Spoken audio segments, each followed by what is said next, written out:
Good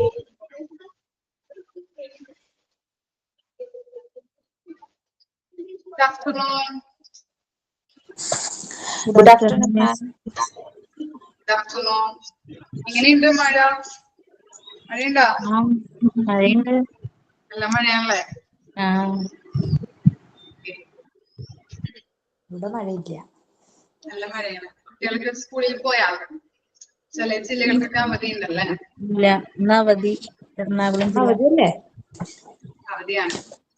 എനിക്ക് മഴയില്ല കേട്ടോ.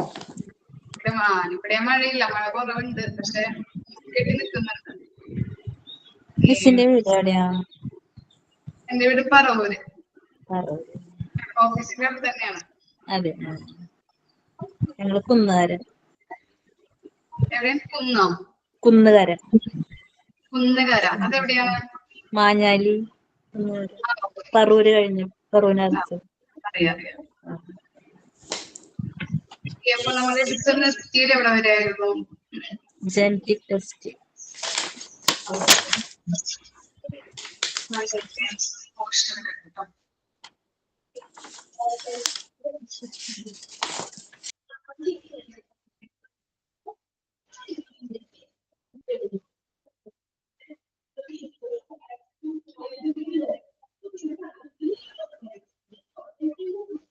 ജസ്റ്റ് ഒന്ന് വായിച്ചു നോക്ക് കേട്ടോ.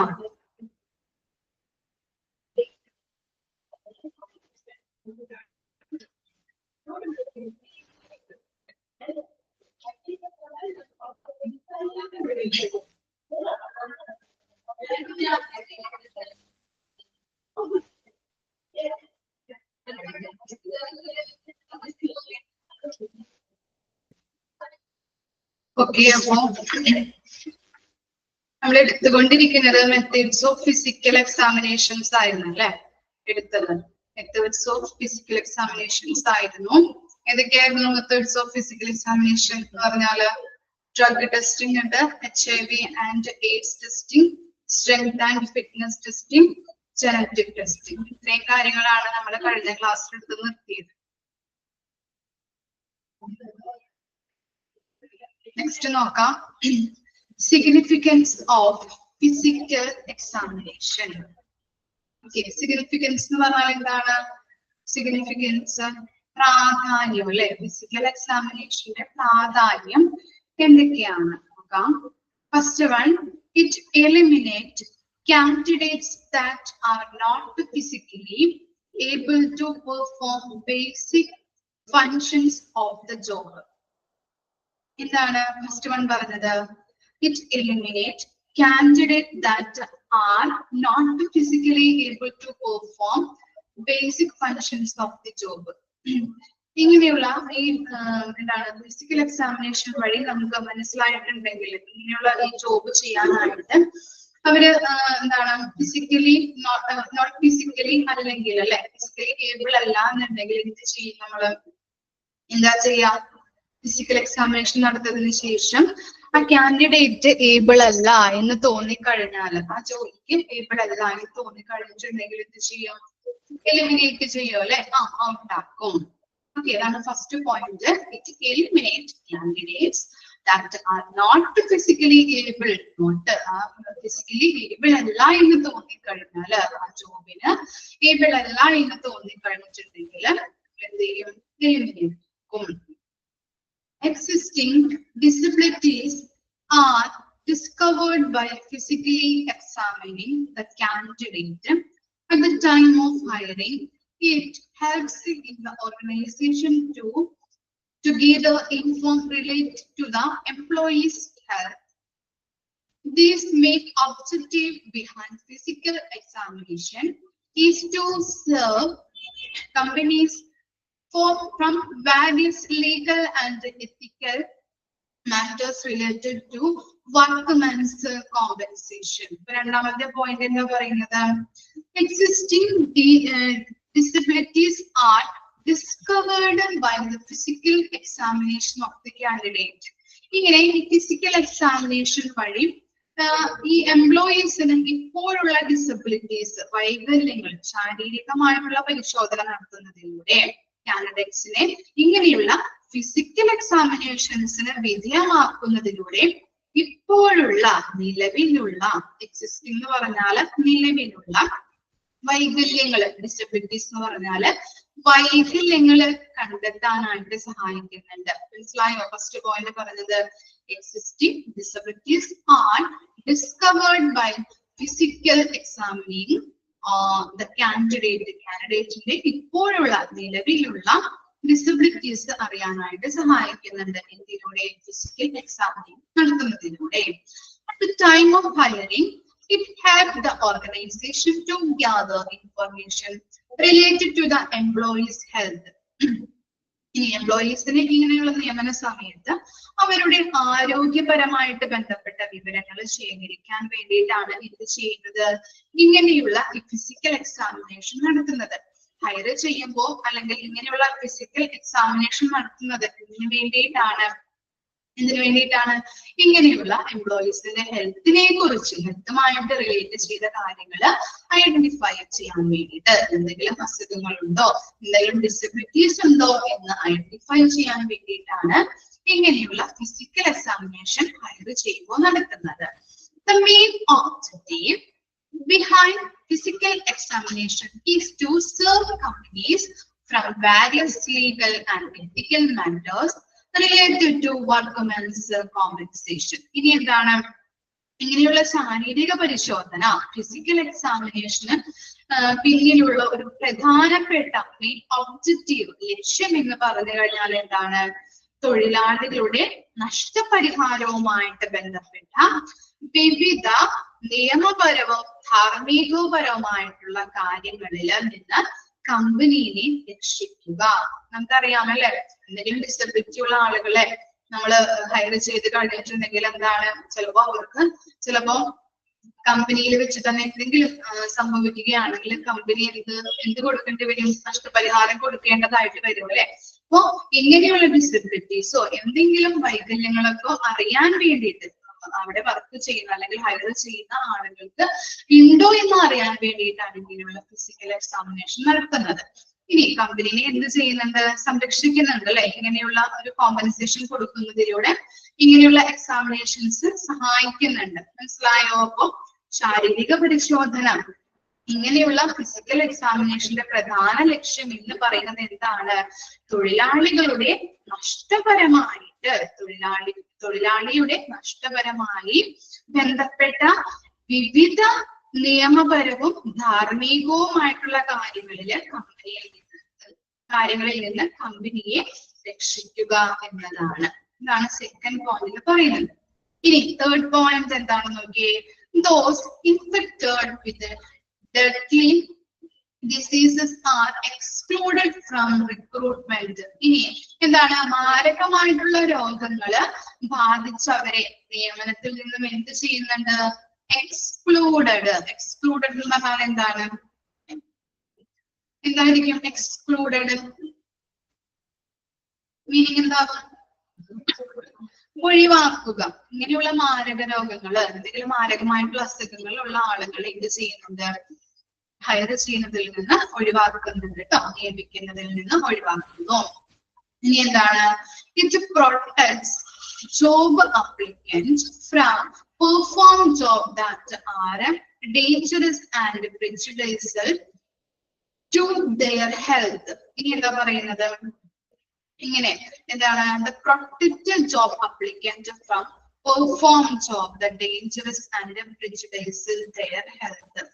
ഈ ഓക്കെ എന്താണ്? ഇങ്ങനെയുള്ള കാര്യങ്ങൾ, ഇങ്ങനെ എന്താണ് ഡേഞ്ചറസ് ആയിട്ടുള്ള അല്ലെങ്കിൽ എന്താണ് അവരുടെ ഹെൽത്തിനെ ഇങ്ങനെ തള്ളിപ്പറയുന്ന പ്രിജുഡൈസ് അല്ലെ, തള്ളിപ്പറയുന്ന തരത്തില് അല്ലെങ്കിൽ എന്തെങ്കിലും ഡേഞ്ചറസ് സിറ്റുവേഷൻസ് ഒക്കെ ഉണ്ടാകുമ്പോൾ അതിൽ നിന്ന് പ്രൊട്ടക്ട് ചെയ്യാൻ വേണ്ടിയിട്ടാണ് ഇങ്ങനെയുള്ള ഫിസിക്കൽ എക്സാമിനേഷൻ നടത്തുന്നത്. ചിലപ്പോ ചില ആളുകള് നിയമിക്കുമ്പോ പറയാം, ഇവൻ യോഗ്യനല്ല, അല്ലെങ്കിൽ ഇവന് ഇങ്ങനെ അസുഖമുണ്ട് എന്നൊക്കെ നമ്മള് പറയുകയാണെങ്കിൽ അതെന്താണ്? നമ്മുടെ ജോബിൽ നിന്ന് പുറത്താക്കാനായിട്ട് സാധ്യതയുണ്ട് അല്ലെ. അതുകൊണ്ട് തന്നെ ഇങ്ങനെയുള്ള എക്സാമിനേഷൻസ് വഴി എന്ത് ചെയ്യുന്നുണ്ട്? നല്ല രീതിയിൽ ആളുകളെ നിയമിക്കാനായിട്ട് ഇങ്ങനെയുള്ള ഡേഞ്ചറസ് സിറ്റുവേഷൻസ് ഒക്കെ ഒഴിവാക്കിക്കൊണ്ട് ആളുകളെ പ്രൊട്ടക്ട് ചെയ്യാനായിട്ട് സഹായിക്കുന്നു. അപ്ലിക്കൻസിനെ, കാൻഡിഡേറ്റിനെ നല്ല രീതിയിൽ നിയമിക്കാനായിട്ട് സഹായിക്കുന്നു. ഫോർത്ത് പോയിന്റ് ഒക്കെയാണോ? ചില എംപ്ലോയേഴ്സ് ചിലപ്പോ അങ്ങനെയുള്ള ഡേഞ്ചറസ് സിറ്റുവേഷൻസ് ഉണ്ടാക്കിയിട്ട് ആളുകളെ ചിലപ്പോ ആ ജോബിൽ നിന്ന് ഒഴിവാക്കാറുണ്ട്. അപ്പൊ ഇങ്ങനെയുള്ള എക്സാമിനേഷൻ വഴി അവർ ഫിസിക്കലി ഫിറ്റ് ആണെന്നുള്ള രീതിയിൽ നമുക്ക് എന്താണ് ജോലിക്ക് എടുക്കാവുന്നതാണ് അല്ലെ. അങ്ങനെയുള്ള സിറ്റുവേഷൻസിൽ നിന്നൊക്കെ എംപ്ലോയീസിനെ പ്രൊട്ടക്ട് ചെയ്യുന്നു. ഇനി അഞ്ചാമത്തെ പോയിന്റ് എന്താണ്? It assist in placing candidate in accordance with their health issues. Examples, for example, okay, a candidate with the chronic bronchitis will be placed in the job which is less exposed to high levels of dust and irritating fumes. എന്താണ് പറയുന്നത്? ഫൂംസ് അല്ലെങ്കിൽ dust എന്ന് പറഞ്ഞിട്ടുണ്ടെങ്കിൽ എന്താണ്? പൊടി, പുക, അതൊക്കെയാണ് കേട്ടോ അർത്ഥങ്ങൾ. അപ്പം ഇവിടെ പറയുന്നത് ഈ കാൻഡിഡേറ്റുകളുടെ ആരോഗ്യ പ്രശ്നങ്ങൾ അനുസരിച്ച് കൊണ്ട് അവർക്ക് എന്ത് ചെയ്യണം? അവരെ നിയമിക്കണം. ചില ആളുകള് എന്താണ് ഈ ബ്രോൺചൈറ്റിസ്, ക്രോണിക് ബ്രോൺചൈറ്റിസ് എന്ന് പറഞ്ഞാൽ ശ്വാസ തടസ്സവുമായിട്ട് ബന്ധപ്പെട്ട അങ്ങനെയുള്ള ആസ്മകളൊക്കെ ഉണ്ടെങ്കിലേ, അപ്പൊ അങ്ങനെയുള്ള സാഹചര്യങ്ങൾ മനസ്സിലാക്കിയിട്ട് അവരെ എന്ത് ചെയ്യണം? ഈ പൊടി അതുപോലെ തന്നെ പുക പോലുള്ള സാഹചര്യത്തിൽ നിന്നൊക്കെ മാറ്റി നിർത്തിക്കൊണ്ടുള്ള ഒരു ജോബ് ആയിരിക്കണം അവർക്ക് പ്രൊവൈഡ് ചെയ്യേണ്ടത്. മനസ്സിലായോ? അപ്പോ അതാണ് പറയുന്നത് it assist in placing candidate in accordance with their health issue. ഇങ്ങനെ പൊടി, പുക അങ്ങനെയുള്ള ശ്വാസതടസ്സവുമായിട്ട് ബന്ധപ്പെട്ട ആളുകൾക്ക് ഉണ്ടെങ്കിൽ, അങ്ങനെയുള്ള അസുഖങ്ങളൊക്കെ ഉണ്ടെങ്കിൽ അവര് അങ്ങനെയുള്ള സാഹചര്യത്തിൽ നിന്ന് മാറ്റി നിർത്തി വേറെ എന്തെങ്കിലും നല്ല രീതിയിലുള്ള ജോബ് ആയിരിക്കണം അവർക്ക് കൊടുക്കേണ്ടത്. ക്ലിയർ ആയോ? ഇതൊക്കെയാണ് significance of A physical examination എന്ന് പറയുന്നത് കേട്ടോ. ജസ്റ്റ് ഒന്ന് 5 പോയിന്റ്സ് വായിച്ചു നോക്കി.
ഓക്കെ ആണോ? നെക്സ്റ്റ് ഇമ്പോർട്ടന്റ് ടോപ്പിക് ആണ്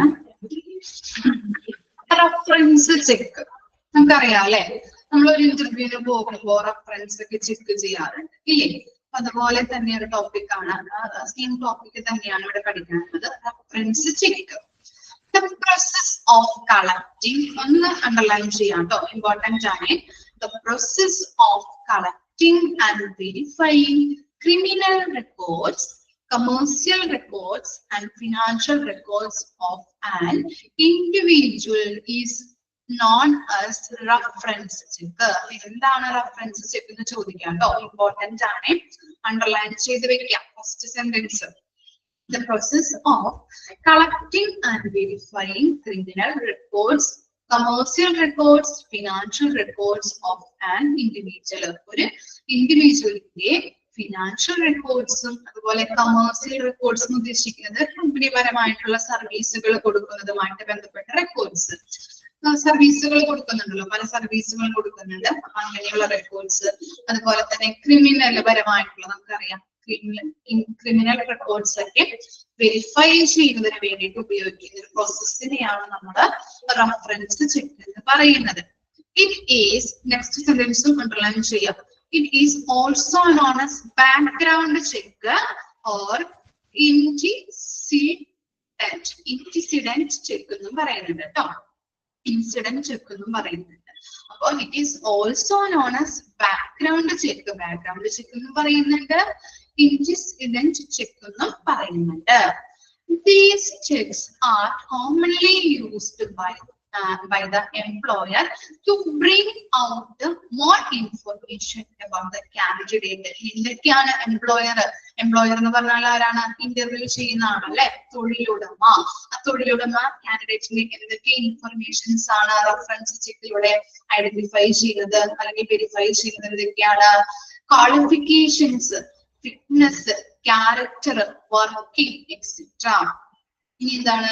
These checks are also used to evaluate the potential hiring risk of safety and security purposes. Security purpose-നും അതുപോലെ തന്നെ സേഫ്റ്റിയുമായിട്ട് ബന്ധപ്പെട്ട് ഉള്ള കാര്യങ്ങൾ ഇവാലുവേറ്റ് ചെയ്യാനായിട്ടാണ് ഈ റഫറൻസ് ചെക്ക് യൂസ് ചെയ്യുന്നത്. രണ്ട് സെന്റൻസും അണ്ടർലൈൻ ചെയ്ത് വരിക ഇമ്പോർട്ടന്റ് ആണ്. The purpose of collecting and verifying criminal records, commercial records and financial records of an individual. അതിനെയാണ് റഫറൻസ് ചെക്ക് എന്ന് പറയുന്നത്. ഈ റഫറൻസ് ചെക്കിനെ രണ്ടായിട്ട് പറയുന്നുണ്ട്, രണ്ട് രീതിയിൽ പറയുന്നുണ്ട്. ബാക്ക്ഗ്രൗണ്ട് ചെക്കും ഇൻസിഡന്റ് ചെക്ക് എന്നും പറയുന്നുണ്ട്. ഇനി എന്തൊക്കെയാണ് അതിലൂടെ വെരിഫൈ ചെയ്യുന്നത്? എംപ്ലോയർ കാൻഡിഡേറ്റിന്റെ ക്വാളിഫിക്കേഷൻ, ഫിറ്റ്നസ്, അതുപോലെ ക്യാരക്ടർ, വർക്കിംഗ്, ഇതുപോലുള്ള കാര്യങ്ങളൊക്കെ എവിടെയാണ് വർക്ക് ചെയ്തിരുന്നത്, അങ്ങനെയുള്ള ഡീറ്റെയിൽസ് ഒക്കെ ഈ റഫറൻസ് ചെക്കിലൂടെ നമുക്ക് ഐഡന്റിഫൈ ചെയ്യാനായിട്ട് പറ്റും. ഇനി നെക്സ്റ്റ് ആണ് employee incident verification tool used to identify the information given by the candidate in relation to the previous employment. ഇങ്ങനെയുള്ള ഈ ബാക്ക്ഗ്രൗണ്ട് ചെക്കിലൂടെ അല്ലെങ്കിൽ ഇൻസിഡന്റ് ചെക്കിലൂടെ ഒക്കെ നമുക്ക് എന്താണ് പ്രീവിയസ് ആയിട്ട് ഇപ്പൊ എംപ്ലോയി വർക്ക് ചെയ്ത മുമ്പുള്ള ഓർഗനൈസേഷന്റെ കാര്യങ്ങൾ അല്ലെ, അവന്റെ ഡ്യൂട്ടി എന്തായിരുന്നു, അവന്റെ എന്താണ് അവൻ ചെയ്തിരുന്ന റെസ്പോൺസിബിലിറ്റി, ഡ്യൂട്ടി എന്തായിരുന്നു, വർക്ക്, അങ്ങനെയുള്ള കാര്യങ്ങളൊക്കെ നമുക്ക് എന്തിലൂടെ ചെയ്യാൻ മനസ്സിലാക്കാനായിട്ട് പറ്റും? ഈ റഫറൻസ് ചെക്കിലൂടെ നമുക്ക് മനസ്സിലാക്കാനായിട്ട് അല്ലെങ്കിൽ ഐഡന്റിഫൈ ചെയ്യാനായിട്ട് പറ്റുന്നുണ്ട്. However, thorough verification of an individual's previous employment reveals several unreported employment, falsification about the previous title and duties and employment gap. ഇതൊക്കെ നമുക്ക് അറിയാനായിട്ട് പറ്റും അല്ലെ.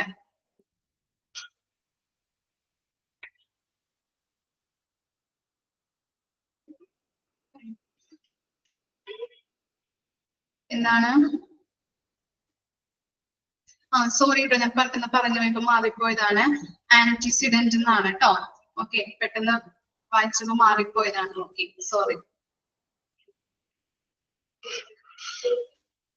അപ്പോ however, thorough verification of an individual's previous employment reveals several unreported employment, falsification and about the previous title and duties and the employment gaps. ഇനി ഇതിലൂടെ നമുക്ക് എങ്ങനെ ചെക്ക് ചെയ്യാൻ പറ്റും? എന്തൊക്കെയാണ് ചെക്ക് ചെയ്യാൻ പറ്റുന്നത്? ഈ ഇപ്പോ എന്താണ് മുൻപ് വർക്ക് ചെയ്തിരുന്ന സ്ഥലത്ത് എന്തെങ്കിലും ഫാൾസിഫിക്കേഷൻ കാണിച്ചിട്ടുണ്ടെങ്കിൽ, അതുപോലെ തന്നെ അവൻ ചെയ്തിരുന്ന ഡ്യൂട്ടീസ്, റെസ്പോൺസിബിലിറ്റീസ് എന്തൊക്കെയാണ്, ഇനി അവൻ എന്തെങ്കിലും എംപ്ലോയ്മെന്റ് ഗ്യാപ്പ് വന്നിട്ടുണ്ടെങ്കിൽ അതും എന്തിലൂടെ നമുക്ക് ഐഡന്റിഫൈ ചെയ്യാൻ പറ്റും? റെഫറൻസ് ചെക്കിലൂടെ ഐഡന്റിഫൈ ചെയ്യാനായിട്ട് പറ്റും. ഓക്കെ, മനസ്സിലായോ ഇത്രയും കാര്യങ്ങള്? അപ്പോ റഫറൻസ് ചെക്ക് എന്ന് പറഞ്ഞിട്ടുണ്ടെങ്കിൽ എന്താണ്? ഒരു ഇൻഡിവിജ്വലിന്റെ കമേഴ്സ്യൽ റെക്കോർഡ്സും ഫിനാൻഷ്യൽ റെക്കോർഡ്സും ക്രിമിനൽ റെക്കോർഡ്സ് ഒക്കെ വെരിഫൈ ചെയ്ത് ഇൻഫർമേഷൻസ് കളക്ട് ചെയ്യുന്ന ഒരു പ്രോസസ് ആണ് എന്ത്? റഫറൻസ് ചെക്ക് എന്ന് പറയുന്നത്. അതുപോലെ തന്നെ അതിന് പറയുന്ന രണ്ട് രീതിയിൽ പറയുന്നുണ്ട് അല്ലെ, അണ്ടർലൈൻ ചെയ്ത് വെച്ചോ, ഇമ്പോർട്ടന്റ് ആണ് കേട്ടോ. ബാക്ക്ഗ്രൗണ്ട് ചെക്കും അതുപോലെ തന്നെ ആന്റിസിഡന്റ് ചെക്ക് എന്നും പറയുന്നുണ്ട്. ഓക്കെ, ക്ലിയർ ആയില്ലേ? ഓക്കെ, അതുപോലെ തന്നെ നമുക്ക് ഈ എംപ്ലോയർ എന്തൊക്കെയാണ് ഐഡന്റിഫൈ ചെയ്യുന്നത്? ക്വാളിഫിക്കേഷൻസ് അല്ലെ, മുൻപ് വർക്ക് ചെയ്തിരുന്ന ഡ്യൂട്ടീസ്, അവരെന്തൊക്കെയാണ് ചെയ്തിരുന്നത്, അവരുടെ റെസ്പോൺസിബിലിറ്റി എന്തൊക്കെയാണ്, അതുപോലെ അവരുടെ ക്വാളിഫിക്കേഷൻസ്, അങ്ങനെയുള്ള കാര്യങ്ങൾ അറിയാനായിട്ട് പറ്റും.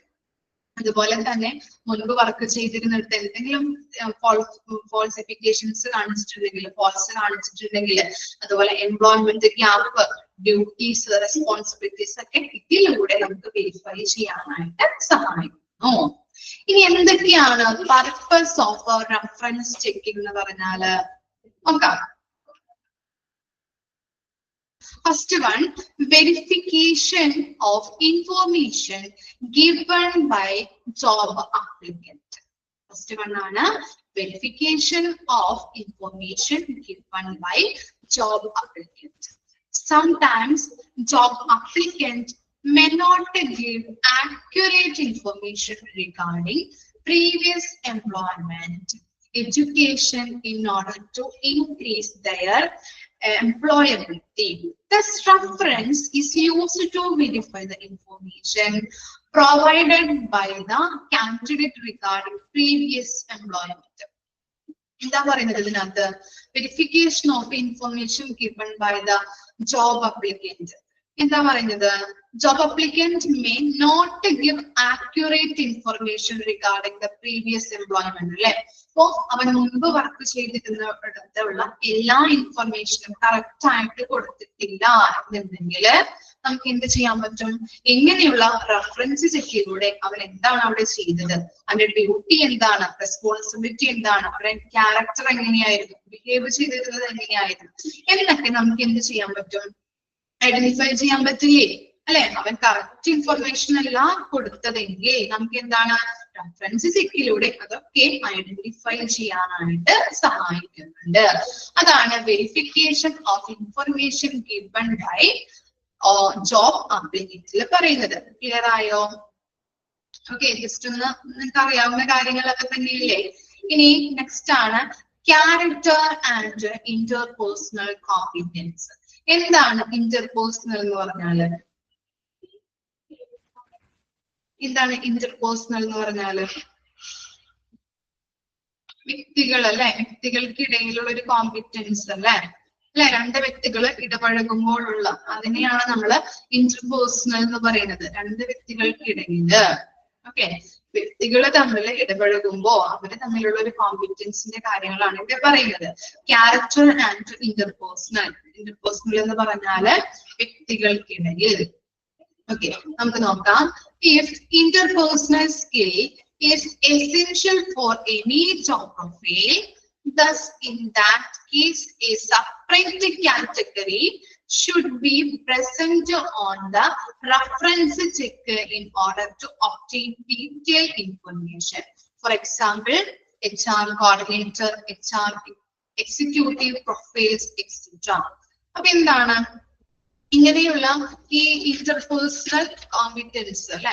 ക്യാരക്ടർ ഓർ ഇന്റർപേഴ്സണൽ കോമ്പിറ്റൻസ് എന്ന് പറഞ്ഞാല് എന്തെങ്കിലും ഒരു ജോബ് പ്രൊഫൈലിന് വ്യക്തിപരമായിട്ടുള്ള കഴിവുകൾ അത്യാവശ്യമാണെങ്കിൽ, ഓക്കെ, ഇന്റർപേഴ്സണൽ കോമ്പിറ്റൻസ് അങ്ങനെയുള്ള ആ കഴിവുകൾ വ്യക്തിപരമായിട്ട് നമ്മൾ ഓരോ കഴിവുകളും നോക്കുകയാണെങ്കിൽ, ഒരു ജോലിയുമായിട്ട് ബന്ധപ്പെട്ട് വ്യക്തിപരമായിട്ടുള്ള ഒരു ഇന്റർപേഴ്സണൽ സ്കില്ല് നമ്മൾ നോക്കുകയാണെങ്കിൽ ഒരു വിശുദ്ധ വിവരങ്ങൾ ലഭിക്കുന്നതിന് വേണ്ടിയിട്ട് നമ്മൾ റഫറൻസുകൾ ചെക്ക് ചെയ്യാറുണ്ട്. ഓക്കെ, വ്യക്തിപരമായിട്ടുള്ള അല്ലെങ്കിൽ ഒരു ഇന്റർപേഴ്സണൽ സ്കിൽസ് ഒരു ജോബിന് അത്യാവശ്യമാണെങ്കിൽ അങ്ങനെയുള്ള സ്കിൽസ് ഐഡന്റിഫൈ ചെയ്യാൻ വേണ്ടിയിട്ട് റഫറൻസ് നമ്മൾ ചെക്ക് ചെയ്യും.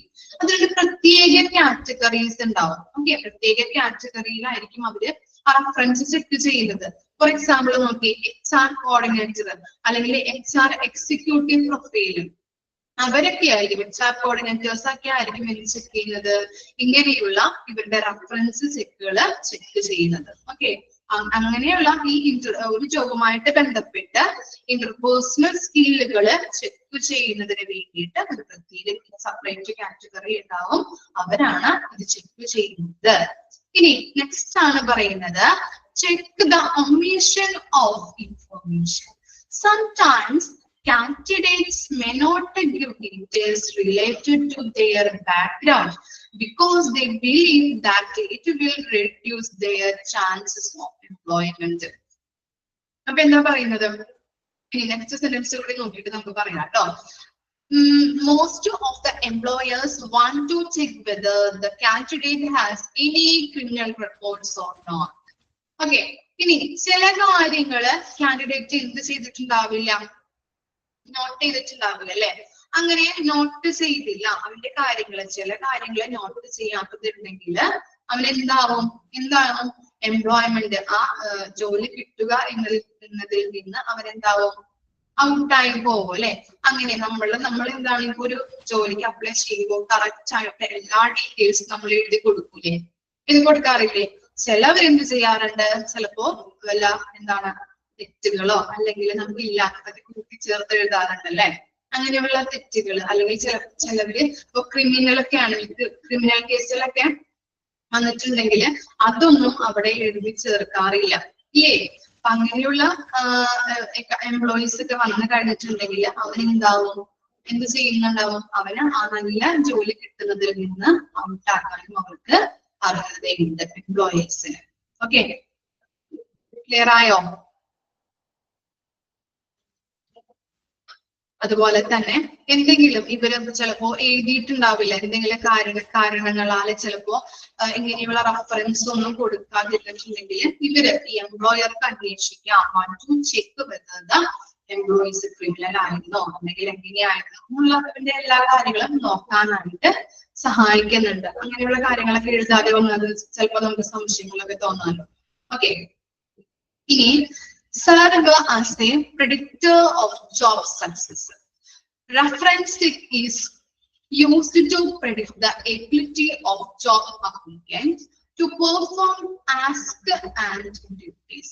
Hence, it can be used to forecast job success. എന്താണ് reference check is used to predict the ability of the applicant perform അല്ലെ. ഈ റഫറൻസ് ചെക്കിലൂടെ നമുക്ക് എന്തൊക്കെ ഐഡന്റിഫൈ ചെയ്യാൻ പറ്റും, ക്യാരക്ടർ, അതുപോലെ അവൻ അവിടെ വർക്ക് പ്രീവിയസ് ഓർഗനൈസേഷനിൽ വർക്ക് ചെയ്യുമ്പോ അവൻ എന്തൊക്കെയാണ് ചെയ്തിരുന്നത് അല്ലെ, അവരുടെ ഡ്യൂട്ടീസും റെസ്പോൺസിബിലിറ്റീസും നമുക്ക് ഈ റഫറൻസ് ചെക്കിലൂടെ ഐഡന്റിഫൈ ചെയ്യാനായിട്ട് പറ്റും. അതാണ് അവിടെ പറഞ്ഞത്, reference check is used to predict the ability of the applicant to perform tasks and duties. എന്തൊക്കെ ടാസ്ക് ആണ് ചെയ്തത് അല്ലെങ്കിൽ എന്തൊക്കെ ഡ്യൂട്ടീസ് ആണ് അവൻ ചെയ്യുന്നത് എന്നതിലൂടെ ഈ റഫറൻസ് ചെക്ക് ചെയ്യുന്നതിലൂടെ ഐഡന്റിഫൈ ചെയ്യാനായിട്ട് സഹായിക്കുന്നുണ്ട്. അതിലൂടെ എന്താണ്, നമ്മളുടെ ഓർഗനൈസേഷനിൽ ജോബ് കൊടുത്ത് കഴിഞ്ഞിട്ടുണ്ടെങ്കിൽ നല്ല രീതിയിൽ ജോബ് സക്സസ് ആവോ എന്നുള്ളതും ഐഡന്റിഫൈ ചെയ്യാനായിട്ട് പറ്റും. നെക്സ്റ്റ് ആണ് willingness of past or current employer to rehire the employment. ഇനി അവ വർക്ക് ചെയ്തിരുന്ന സ്ഥലത്ത് തന്നെ മുൻപ് വർക്ക് ചെയ്തിരുന്നിടത്ത് ആ എംപ്ലോയർ എന്ത് ചെയ്യും, റീഹയർ ചെയ്യും. എന്തുകൊണ്ടായിരിക്കാം അങ്ങനെ റീഹയർ ചെയ്യുന്നത്? If the previous or current employer is equal to rehire the employer, it help to get a clear view of the candidate potential. എന്തുകൊണ്ടാവാം, എന്താണ് വായിച്ചപ്പോ മനസ്സിലായേ? എന്തുകൊണ്ടായിരിക്കാം അങ്ങനെ മുൻപ് വർക്ക് ചെയ്തിരുന്നിടത്തുള്ള എംപ്ലോയർ, തൊഴിലുടമ അവനെ വീണ്ടും റീഹയർ ചെയ്യുന്നത് എന്തുകൊണ്ടാവാം? എന്തുകൊണ്ടായിരിക്കാം? എന്തെങ്കിലും ഗസ് ചെയ്യാൻ പറ്റുമോ?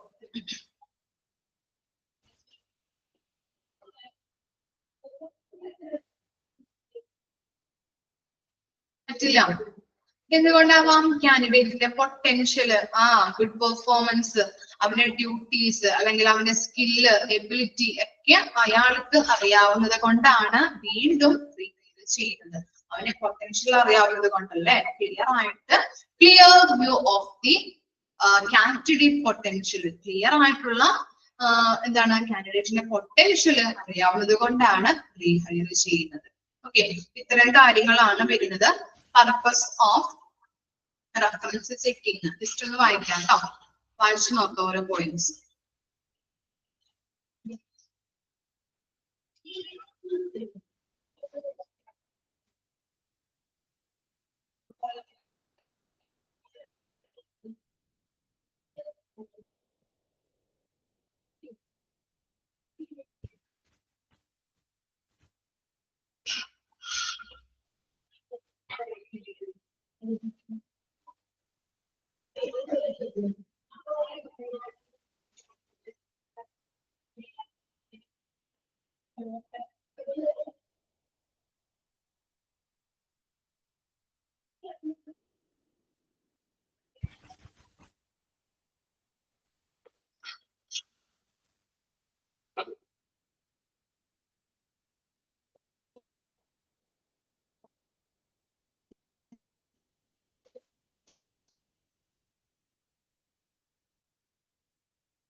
ഓക്കെ ആണോ? 5 പോയിന്റ്സ് വായിച്ചു നോക്കിയാം.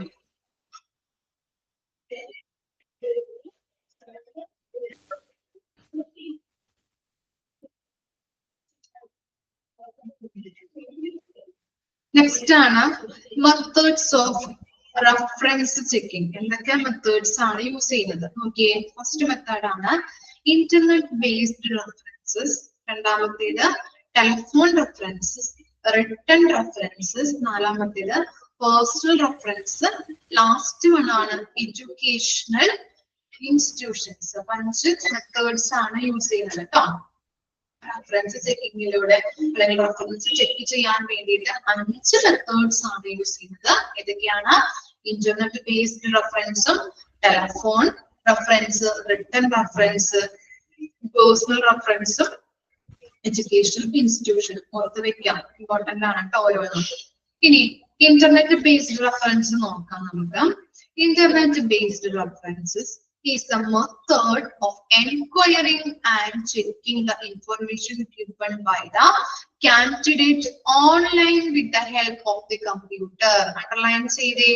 എങ്ങനെയാണ് ഇന്റർനെറ്റ് ബേസ്ഡ് റഫറൻസ് ചെയ്യുന്നത്? എടുക്കുന്നത് ഒരു മെത്തേഡ് ആണല്ലേ. ഇന്റർനെറ്റ് ബേസ്ഡ് റഫറൻസ് എന്ന് പറഞ്ഞ ഒരു മെത്തേഡ് ആണ്. കാൻഡിഡേറ്റിന്റെ എല്ലാ ഇൻഫർമേഷനും എൻക്വയറി ചെയ്യുന്നതിന് വേണ്ടിയിട്ടും അത് ചെക്ക് ചെയ്ത് എടുക്കുന്നതിന് വേണ്ടിയിട്ടും നമ്മൾ യൂസ് ചെയ്യുന്നത് എങ്ങനെയാണ്? With the help of computer. കമ്പ്യൂട്ടറിന്റെ ഹെൽപ്പോട് കൂടിയിട്ടാണ്. ഓക്കെ, അണ്ടർലൈൻ ചെയ്തോളൂ കേട്ടോ, ഇമ്പോർട്ടന്റ് ആണ്. In this method employers used various search engines. ഏതൊക്കെയാണ്? അണ്ടർലൈൻ ചെയ്തേ.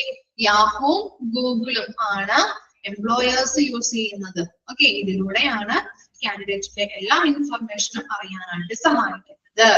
To verify that the information provide the candidate true or not. എന്താണ് കാൻഡിഡേറ്റിന്റെ ഇൻഫർമേഷൻ കറക്റ്റ് ആണോ അല്ലയോ എന്നുള്ളത് ഈ സെർച്ച് എഞ്ചിൻ വഴി, ഗൂഗിള്, യാഹൂ പോലുള്ള സെർച്ച് എഞ്ചിൻ വഴി ഐഡന്റിഫൈ ചെയ്യാനായിട്ട് സഹായിക്കുന്നു.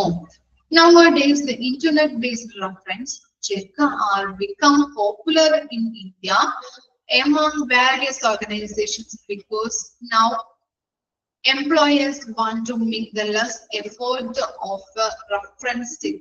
അപ്പോൾ എന്താണ് പറയുന്നത്? റഫറൻസ് ഇപ്പോൾ എന്താണ് റഫറൻസ് പരിശോധനയ്ക്കായിട്ട് എംപ്ലോയീസ് കുറച്ച് ശ്രമങ്ങൾ നടത്താനായിട്ട് ആഗ്രഹിക്കുന്നതിനാൽ വിവിധ സ്ഥാപനങ്ങളില് ഈ ഇന്റർനെറ്റ് ബേസ്ഡ് പരിശോധന, റഫറൻസ് പരിശോധനകള് ഇന്ത്യയിൽ പ്രചാരത്തിലുണ്ട്. ഓക്കെ, അത് ജസ്റ്റ് ഒന്ന് ഒന്ന് ഉറപ്പുവെച്ചാൽ മതി. ബാക്കിയുള്ള 2 സെന്റൻസും ഇമ്പോർട്ടന്റ് ആണ്. ഇന്റർനെറ്റ് ബേസ്ഡ് റഫറൻസ് എന്ന് പറഞ്ഞാൽ എന്താണ്?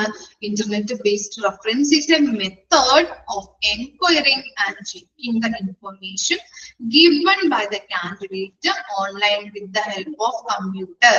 Okay, അതുപോലെ തന്നെ സെക്കൻഡ് സെന്റൻസും അണ്ടർലൈൻ ചെയ്ത് വെക്കാം. This is the method employers use various search engines such as Google, Yahoo, etc. to verify that the information provided the candidate is true or not. അത്രയും വരെ ഒന്ന് അണ്ടർലൈൻ ചെയ്ത് വെച്ച് ഓർത്ത് വെക്കാം കേട്ടോ. ക്ലിയർ ആണോ? Internet based reference. ഓക്കെ, ഇനി നെക്സ്റ്റ് ആണ് ടെലിഫോൺ റഫറൻസ്.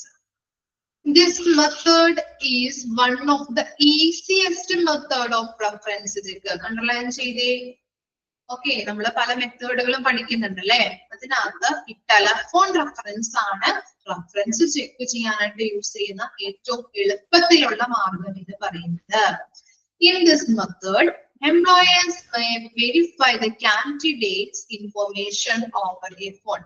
ഇനി എങ്ങനെയാണ് കാൻഡിഡേറ്റിന്റെ ഇൻഫർമേഷൻസ് എംപ്ലോയേഴ്സ് കളക്ട് ചെയ്യുന്നത്? എങ്ങനെയാണ്? ഫോൺ വഴിയാണ് അല്ലെ. ഓക്കെ, അണ്ടർലൈൻ ചെയ്യാം കേട്ടോ. രണ്ട് സെന്റൻസും അണ്ടർലൈൻ ചെയ്യാം. A telephone reference check allows the employer to assess the tone of the employer's previous employer and determine the truthfulness of the data about the candidate. ഇനി എന്താണ് ഈ ഫോൺ വഴി ഇങ്ങനെയുള്ള റെഫറൻസ് തന്നിട്ടുണ്ടാവും നമുക്ക്. ആ റെഫറൻസ് ഇപ്പൊ അവൻ മുമ്പ് വർക്ക് ചെയ്തിരുന്ന ഓർഗനൈസേഷന്റെ തൊഴിലുടമയുമായിട്ട് സംസാരിച്ച് എങ്ങനെയാണ് പെർഫെക്റ്റ് ആയിട്ട് വർക്ക് ചെയ്യും, അങ്ങനെയുള്ള അവന്റെ കാര്യങ്ങൾ, ക്യാരക്ടർ, ബിഹേവിയർ ഇതൊക്കെ അറിയാനായിട്ട് സഹായിക്കുന്നുണ്ട്. ടെലിഫോൺ വഴിയാണ് ഇത് ചെക്ക് ചെയ്യുന്നത്. ഓക്കെ, മുൻപ് വർക്ക് ചെയ്തിരുന്ന ഓർഗനൈസേഷനിലെ തൊഴിലുടമയിൽ നിന്ന് ഇൻഫർമേഷൻസ് കളക്ട് ചെയ്യാനായിട്ട് ഹെൽപ്പ് ചെയ്യുന്നുണ്ട്. അപ്പോ രണ്ട് കാര്യങ്ങളാണ് നമ്മൾ പറഞ്ഞത്. ഇന്റർനെറ്റ് ബേസ്ഡ് റെഫറൻസും ടെലിഫോൺ റെഫറൻസും. ജസ്റ്റ് ഒന്ന് വായിക്കാം കേട്ടോ, ഇമ്പോർട്ടന്റ് ആണ്. ടെലിഫോൺ റെഫറൻസും ഇന്റർനെറ്റ് ബേസ്ഡ് റെഫറൻസും. ഇന്റർനെറ്റ് ബേസ്ഡ് റെഫറൻസിന്റെ ഫസ്റ്റ് രണ്ട് ലൈൻ മാർക്ക് ചെയ്ത് വെച്ച് പഠിക്കാം. ടെലിഫോൺ റെഫറൻസിന്റെ ഫസ്റ്റ് സെക്കൻഡ് ലൈൻ രണ്ട് ലൈനുകളും മാർക്ക് ചെയ്ത് വെച്ചിട്ട് പഠിക്കാം. വായിച്ചു നോക്കാം കേട്ടോ.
Okay, മനസ്സിലായോ?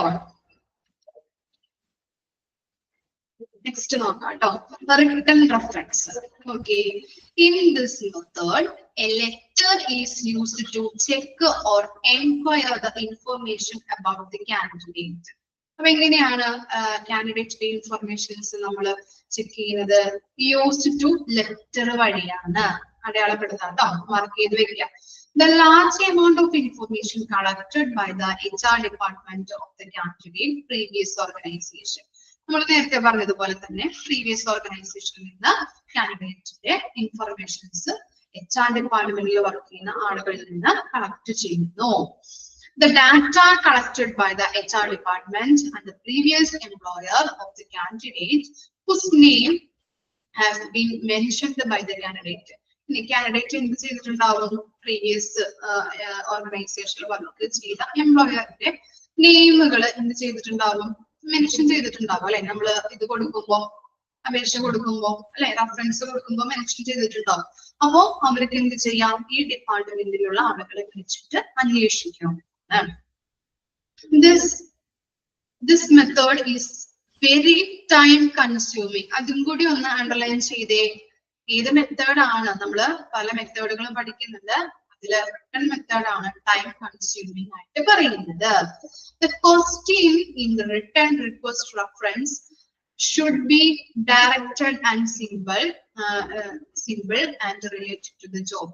അതുപോലെ തന്നെ ഇങ്ങനെയുള്ള എന്താണ്, ഇങ്ങനെയുള്ള റിട്ടൺ റെഫറൻസ് നമ്മൾ എടുക്കുമ്പോൾ എന്താണ്, ഡയറക്റ്റും അതുപോലെ തന്നെ സിമ്പിൾ ആയിട്ടുള്ള ക്വസ്റ്റ്യൻസ് ആയിരിക്കും. അതുപോലെ തന്നെ ജോബിനെ പറ്റിയുള്ള ക്വസ്റ്റ്യൻസും ആയിരിക്കും ചോദിക്കുന്നത് റെഫറൻസിൽ കേട്ടോ.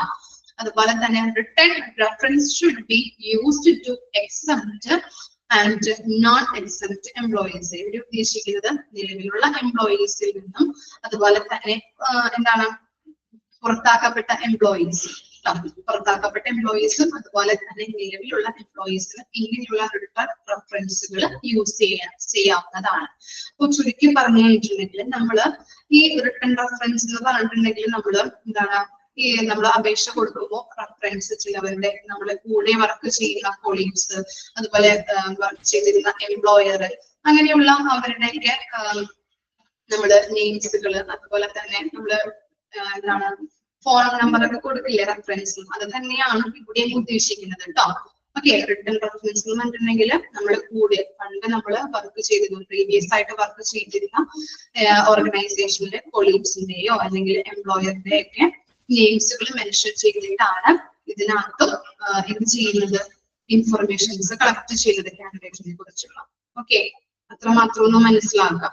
അതുപോലെ തന്നെ ദിസ് മെത്തേഡ് ഈസ് എന്താണ്, letter is used by check or enquire the information about the candidate.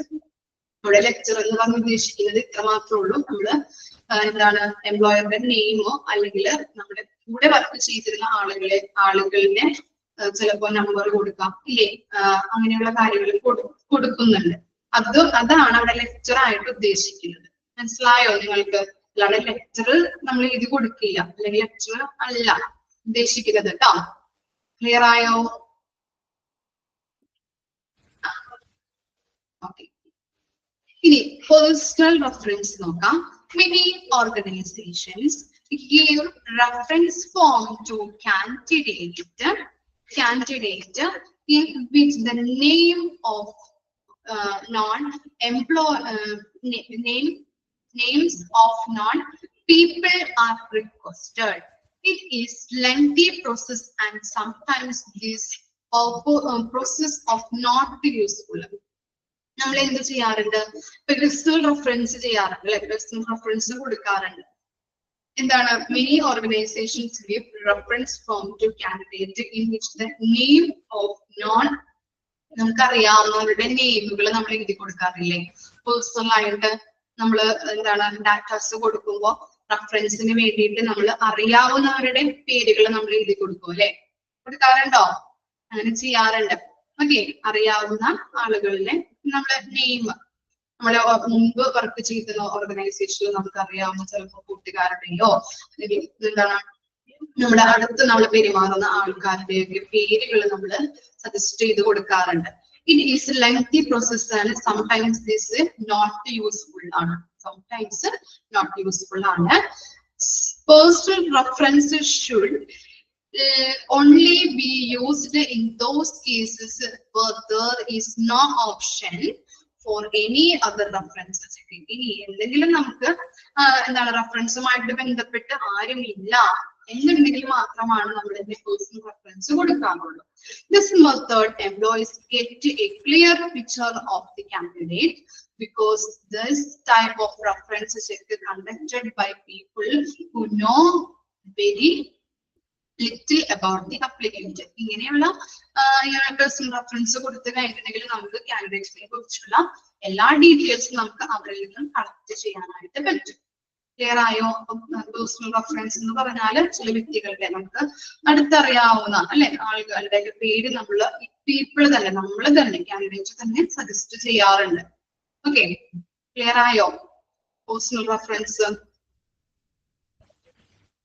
ഇനി educational institutions. This method, the employer can use the educational institution to verify the candidate's information. This method is used to check the integrity of the educational records provided by the candidates. ഇനി എന്താണ് നമ്മള് ഇങ്ങനെയുള്ള education institutions നമ്മൾ എന്ത് ചെയ്യാറുണ്ട്, റെഫറൻസിന് വേണ്ടി കൊടുക്കാറുണ്ട് അല്ലെ. കാൻഡിഡേറ്റ്സിന്റെ ഇൻഫർമേഷൻ കിട്ടാൻ വേണ്ടിയിട്ട് എഡ്യൂക്കേഷണൽ ഇൻസ്റ്റിറ്റ്യൂഷൻസും അവിടെ പോയിട്ട് നമ്മൾ ഓരോ കാര്യങ്ങൾ അല്ലെ എഡ്യൂക്കേഷണൽ ഇൻസ്റ്റിറ്റ്യൂഷൻസുമായിട്ട് കോൺടാക്ട് ചെയ്തുകൊണ്ട് ഇങ്ങനെയുള്ള കാൻഡിഡേറ്റ്സിന്റെ ഇൻഫർമേഷൻസ് കളക്ട് ചെയ്യാറുണ്ട് എംപ്ലോയേഴ്സ്. ഓക്കെ, ഉദ്യോഗാർത്ഥികൾ അല്ലെ അല്ലെങ്കിൽ കാൻഡിഡേറ്റ്സ് നൽകുന്ന വിദ്യാഭ്യാസ രേഖയുമായിട്ട് ബന്ധപ്പെട്ട് അത് പരിശോധിക്കുന്നതിന് വേണ്ടിയിട്ടാണ് നമ്മൾ എന്ത് ചെയ്യുന്നത്, ഇങ്ങനെയുള്ള എഡ്യൂക്കേഷണൽ ഇൻസ്റ്റിറ്റ്യൂഷൻസുമായിട്ട് കോൺടാക്ട് ചെയ്ത് അവരുടെ എല്ലാ ഡീറ്റെയിൽസും കളക്ട് ചെയ്യുന്നത്. ഇത്രയും കാര്യങ്ങളാണ് മെത്തേഡ്സ് ഓഫ് റെഫറൻസ് ചെക്കിൽ വരുന്നത്. ഇന്റർനെറ്റ് ബേസ്ഡ് റെഫറൻസ് ഉണ്ട്, ടെലിഫോൺ റെഫറൻസ് ഉണ്ട്, റിട്ടൺ റെഫറൻസ് ഉണ്ട്, പേഴ്സണൽ റെഫറൻസ് ഉണ്ട്, എഡ്യൂക്കേഷണൽ ഇൻസ്റ്റിറ്റ്യൂഷൻ ഉണ്ട്. ക്ലിയർ ആണോ?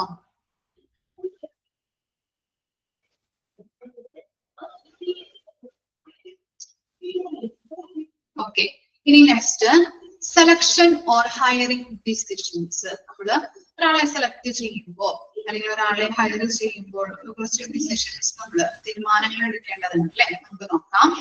A selection or hiring decision should be made after interviewing and the candidate for the position. എന്താ പറയുന്നത്, interview ചെയ്ത് കഴിഞ്ഞതിന് ശേഷമാണ് നമ്മൾ എന്ത് ചെയ്യാ, സെലക്ട് ചെയ്യണോ വേണ്ടയോ എന്ന് നമ്മൾ ആ ഡിസിഷൻ എടുക്കുന്നത് അല്ലെ. അതാണ് പറയുന്നത് a selection or hiring decision should be made after interviewing a candidate for a position. ആ പൊസിഷനിലേക്ക് ആ കാൻഡിഡേറ്റ് വേണോ വേണ്ടയോ എന്ന് തീരുമാനം എടുക്കുന്നത് എങ്ങനെയാണ്, ഇന്റർവ്യൂ കഴിഞ്ഞതിന് ശേഷമാണ്. The employer must identify the candidate is situated for a job. Employer അല്ലെ, തൊഴിലുടമ എന്തായാലും മസ്റ്റ് ആയിട്ട് തീർച്ചയായിട്ടും ഐഡന്റിഫൈ ചെയ്യേണ്ടത് എന്താണ്, ആ കാൻഡിഡേറ്റ് ആ ജോബിന് പെർഫെക്റ്റ് ആണോ ഉള്ളതാണ് നമ്മൾ നോക്കേണ്ടത്. Hiring decision are considered as the most important business decision which an employer takes. Hiring ഡിസിഷനെ എങ്ങനെയാണ് കൺസിഡർ ചെയ്യുന്നത് എംപ്ലോയർ, ഒരു ബിസിനസ് ഡിസിഷൻ ആയിട്ടാണ് കൺസിഡർ ചെയ്യുന്നത്, കണക്കാക്കുന്നത്. Thus hiring decision are vital for the success of the organization. Okay, underline ചെയ്തേ.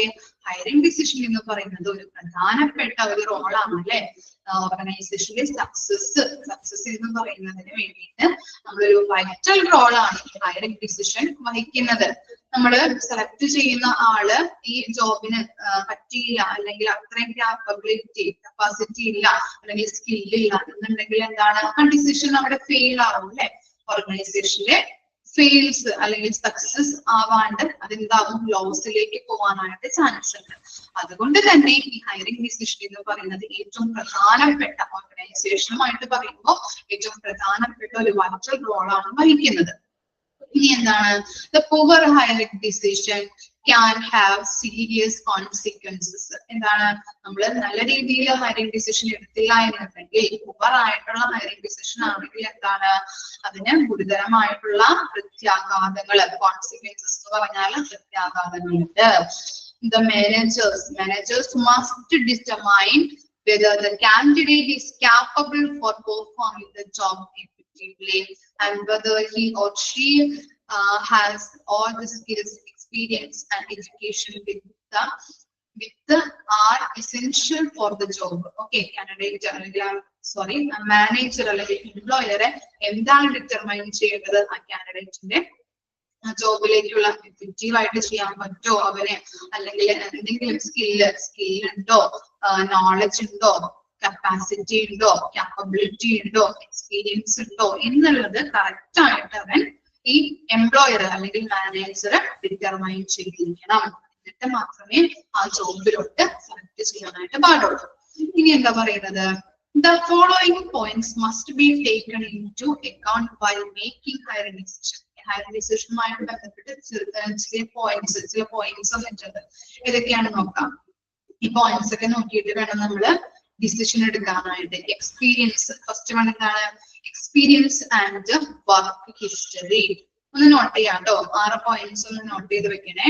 Experience നോക്കണം, അതുപോലെ വർക്ക് ഹിസ്റ്ററി, ഇനി എന്താണ്? നോളജ് ആൻഡ് എബിലിറ്റി, അതുപോലെ educational details, ability to solve logical problems. ഒരു പ്രോബ്ലം അല്ലെ, ഓർഗനൈസേഷനിൽ ഒരു പ്രോബ്ലം വന്നു കഴിഞ്ഞിട്ടുണ്ടെങ്കിൽ, ജോബുമായിട്ട് ബന്ധപ്പെട്ട ഏതെങ്കിലും ഒരു പ്രോബ്ലം വന്നു കഴിഞ്ഞാൽ അതെങ്ങനെ സോൾവ് ചെയ്യാം, വ്യക്തിപരമായിട്ട് ചിന്തിക്കാനായിട്ടുള്ള കഴിവ് വേണം. ഇനി എന്താണ്? കമ്മ്യൂണിക്കേഷൻ സ്കില്ല്, മറ്റുള്ളവരുമായിട്ട് നല്ല രീതിയിൽ കമ്മ്യൂണിക്കേറ്റ് ചെയ്യാനായിട്ടുള്ള സ്കില്ല് വേണം. Commitment and motivation to perform the work in the company. Okay, അങ്ങനെയുള്ള കാര്യങ്ങളാണ് ഈ ഹയറിംഗ് ഡിസിഷനിൽ വേണ്ടത്. ഓക്കെ, പോയിന്റ്സ് ഒന്ന് നോട്ട് ചെയ്യാം കേട്ടോ.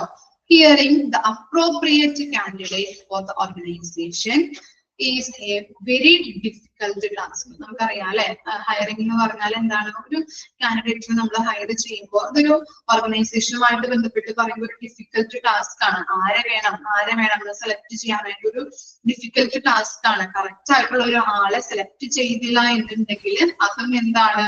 ഓർഗനൈസേഷന് ലോസിലോട്ട് നയിക്കും അല്ലെ. അപ്പൊ കറക്റ്റ് ആയിട്ട് എല്ലാ കാര്യങ്ങളും മുക്കും മൂലയും ചിന്തിച്ച് നോക്കിയിട്ട് നമ്മള് പെർഫെക്റ്റ് ആണോ എന്നുള്ളത് നമ്മൾ കൃത്യമായിട്ട് നോക്കിയിട്ട് വേണം ഒരാളെ സെലക്ട് ചെയ്യാനായിട്ട്, അങ്ങനെയുള്ള ഡിസിഷൻ എടുക്കാനായിട്ട്. ഹയറിംഗ് ഡിസിഷൻ എടുക്കാനായിട്ട് നമ്മളൊരു വെരി ഡിഫിക്കൽട്ട് ടാസ്ക് ആണെന്നാണ് പറയുന്നത്. If the employer has any doubt about the candidate ability, then he or she should not hire that person. എന്താണ്?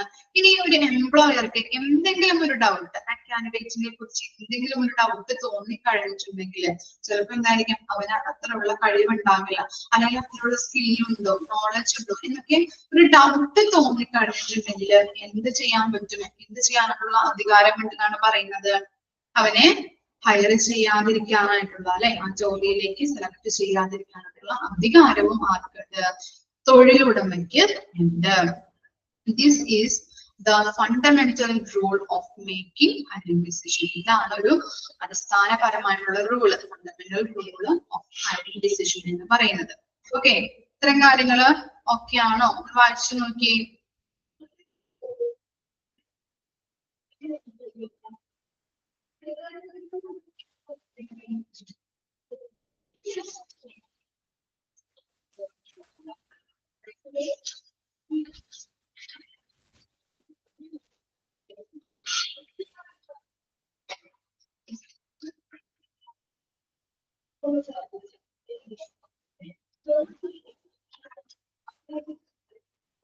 പോയിന്റ്സ് കേട്ടോ. നെക്സ്റ്റ് ക്ലാസ്സിൽ വരുമ്പോൾ tips for making right hiring decision. ആ points 7 ഒന്ന് നോക്കിയിട്ട് വരാം കേട്ടോ. പോയിന്റ്സ് മനസ്സിലാക്കിയിട്ട് വരാം. ഓരോരുത്തരെ കൊണ്ട് മിസ് പറയിപ്പിക്കാം. ഓക്കെ, ഇന്ന് ഇത്രയും വരെ എടുക്കുന്നുള്ളൂ. ഇത്രയും വരെ നിങ്ങൾക്ക് മനസ്സിലായോ? എന്തെങ്കിലും ഡൗട്ട് ഉണ്ടോ? ക്ലിയർ ആണോ?